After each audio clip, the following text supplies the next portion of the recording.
What I'm going to take you through initially is a mobility program. The mobility program is predominantly for lower body. It does incorporate some upper body movements, but it is predominantly lower body. The focus will be very much on releasing those hips and preparation for a quality lower body workout, whether it be squats, deadlift, or single leg work. We start off with the first movement. The first movement is what we're going to call hinge to squat to hinge to stand. So with our hands in front of us, what we're going to do is we're going to hinge, which is sending the hips back, leaving the knees where they are, into a squat, back into a hinge to push the hips through to a stand. So hinge, squat, hinge, push through. Really easy. Just getting those simple movements happening, waking up those senses, identifying what's going to work. Next, we're going to follow on with a squat movement prep. So standing with your feet about hip width apart, so the inside of your heels just a little bit wider than the width of your hips. What I want you to do is touch your toes, keeping your legs as straight as you possibly can. Now we're going to drop into a squat position. In that squat position, with the elbows inside the knees, we're going to push out and try and sit that little bit deeper. Holding that position, we're then just going to rotate, reaching one hand towards the ceiling, watching it all the way through, bringing it back to hand, switching to the other side, back down, keeping the hands where they are, just straighten the legs back into a straight leg position again. Again, squatting down with the knees outside of the elbows. Use those elbows just to push out and sit deep. When we're sitting deep, keeping our chest high, rotate up, reaching towards the ceiling, down, opposite hand, down, and back into that straight leg position as best you can. We're not really looking for all of that mobility, all of that flexibility through the hamstrings yet. It's something we can actually develop as we go through the warm-up. For the next series, we're actually going to move on to the floor. What we're going to concentrate now is a little bit of hip mobility and ankle mobility. Ankle mobility is essential for our lower body work. So all we're doing is positioning in a kneeling lunge position, ensuring that our knee is directly over our ankle, upright position.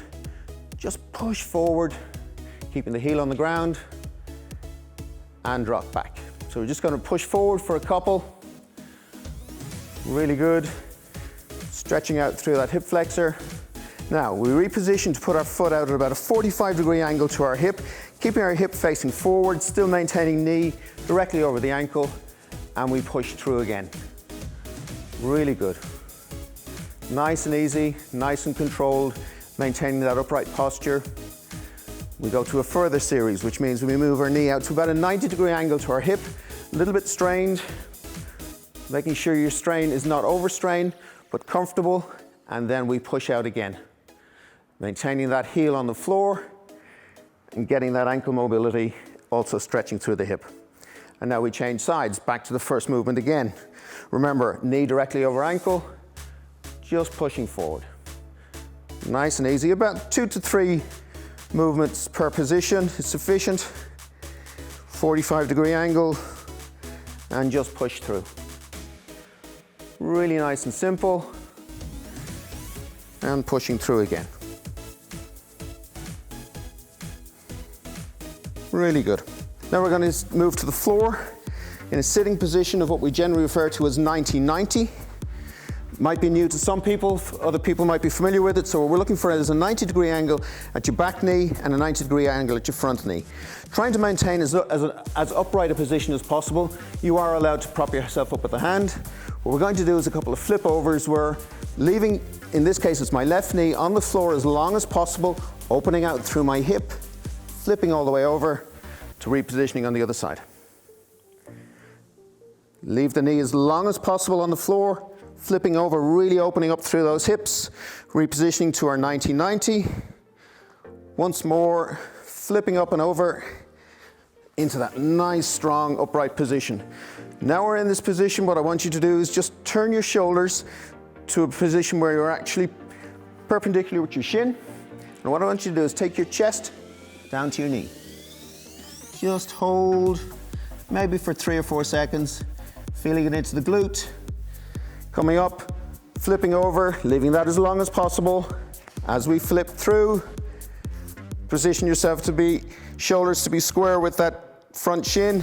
Get your chest down towards that knee and hold for 3, 2, 1, and relax. Really good. Now, whilst maintaining that position, we're going to go into another simple movement, simple in description, probably not so simple to do. We're looking for holding the 90-90 position. What I want you to do is lift your back foot off the floor.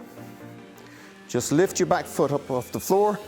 And what we're getting is an internal rotation on the hip. Just about 5 lifts. You can support your upper body. Just make sure you stay as upright as possible. Again, we flip over, leaving the knee there, into our 90-90, holding that position, supporting and lift. Just really lock in, you should be feeling it in around here. Really good. Staying on the floor, but this time we're actually going to move into a position of being on all fours.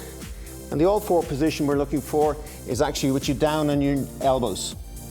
Holding your position strong, I want with your knees slightly wider than your hips and your feet turned out and slightly wider than your knees.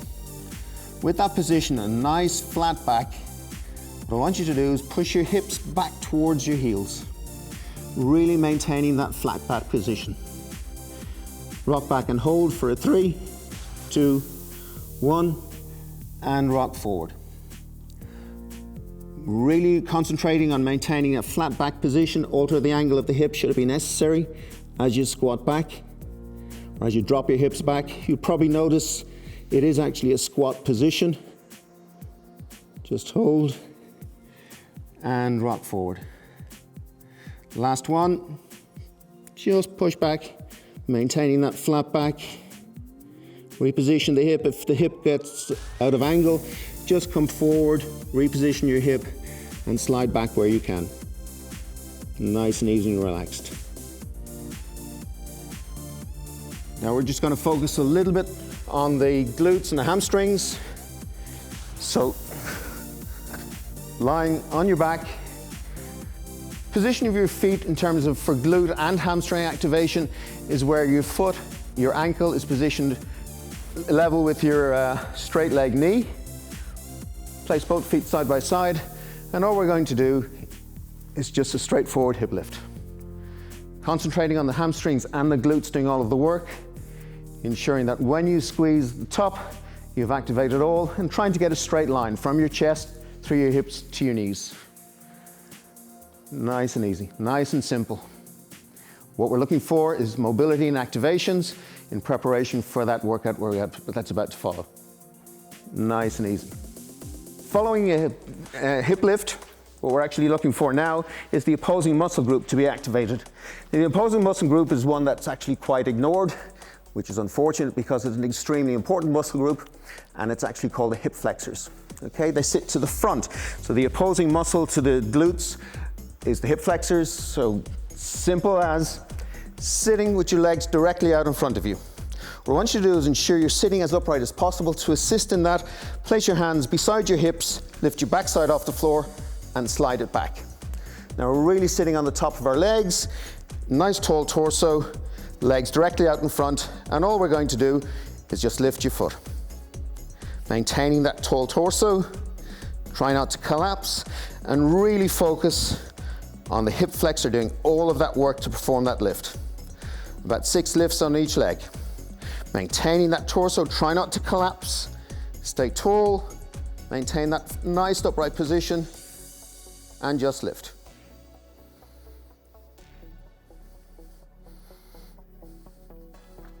Really good. And that concludes a lower body warm-up and mobility session.